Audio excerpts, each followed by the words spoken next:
If he was here, we're pretty sure we'd know what he'd say.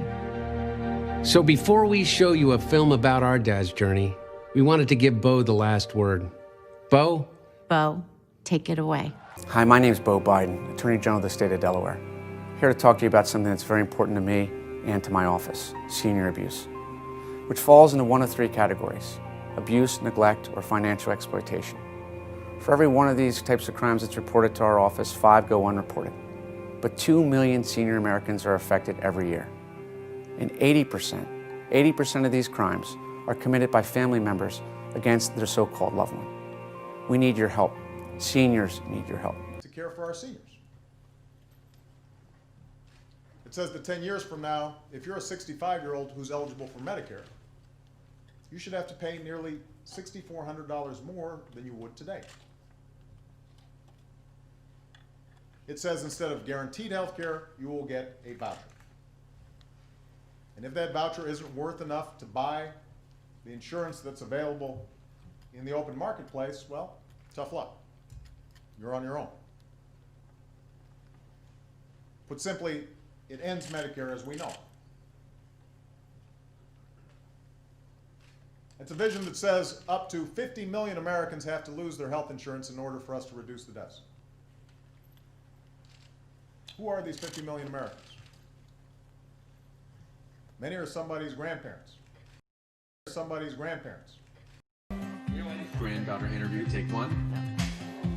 No, this is good. Okay. So what don't I know about your grandfather? He's always eating ice cream. Usually it's like vanilla with chocolate sprinkles. Vanilla on a regular night. No, chocolate But chip no, in it. yeah, chocolate but- and the Breyers that have half chocolate, half vanilla. He likes ice cream in hidden ways. Yeah. Eating it like in the freezer Yeah. so that He like eats my it grandma facing the doesn't freezer. see. He like hides it. How often does he call you? Like Every day. Yeah, every day. Like if we don't talk to him for like a day, He'll It's- ask what's wrong. Yeah, he'll think we're like not a lot. There'd been talks of a big meeting coming. it's normally called by the parents, I would say, but this time it was called by me. I came down from Penn, and Maisie came up from DC, and my cousins lived down the road. He thought we were calling a meeting sort of to like discuss, whether or not we wanted him to, but really we were calling it to be like, get in that race, hurry up. We just knew that he had to run, and we weren't gonna take no as an answer. At the end of the day, I think we're all very happy we had that meeting.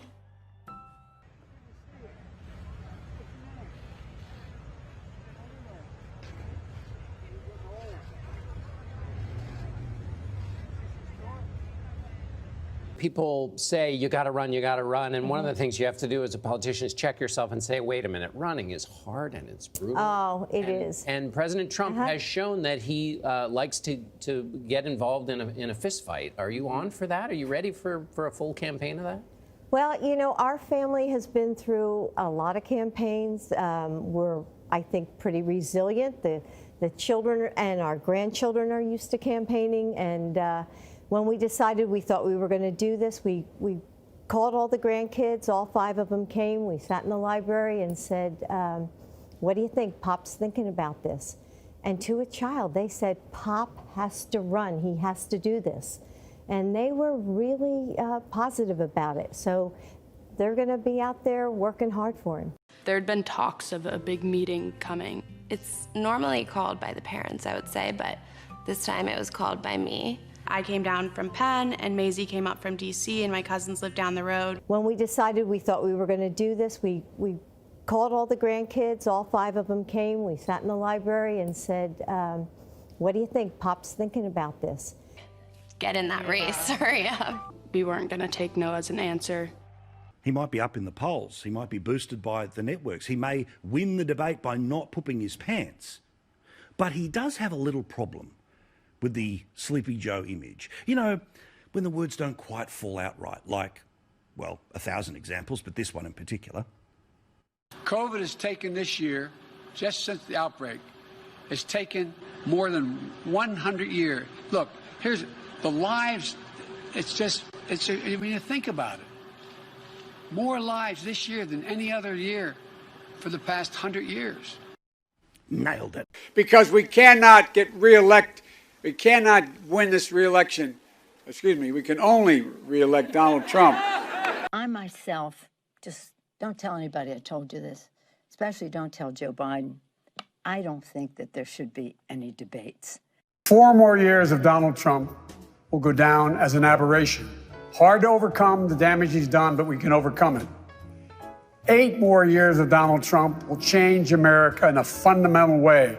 The America we know will no longer exist. What are they going to do when in 8, 12, maybe 16 years, I said, let's hang it up. Let's hang it up. 16 more years. But what he's doing is what you do when you lose, so let's see what he does. I don't think he's going to get out. And I've got news for Joe. If you ever became president, you have to deal with some of the toughest people in the world. And Chris Wallace is very, very easy by comparison. Oh, give me a break. God love him. Joe's not going to be running the government. He's just going to be sitting in a home someplace. And people are going to be running it for him. I'm going to resist saying what I feel like saying. No, go ahead. Don't resist it. Go ahead, Mr. Vice President. No, I'm not going to do it. I'm not going to try to, assign names and insults to the stable genius. This is a guy who doesn't know what he's doing. He doesn't know how to run the country. He is making us more unsafe the way he's responding to the coronavirus. He has done virtually nothing well that I can see. And so I can hardly wait to debate him on stage. I want people to see me standing next to him and him standing next to me. We'll see who's sleepy. Mr. Vice President, thank you. Thanks for your time. Please come back in less than 13 years, sir. All right, Chuck. Thank you very much. All right. It's Chris, but anyway. Chris. I just did Chris. No, I just did Chuck. I tell you what, man, these are back-to-back. Anyway, no, it's I don't okay. know how you do it early in the morning, too. So if you suspect that anyone is affected by any of these crimes, please contact our Elder Abuse Hotline at 1-800-223-9074. Thank you.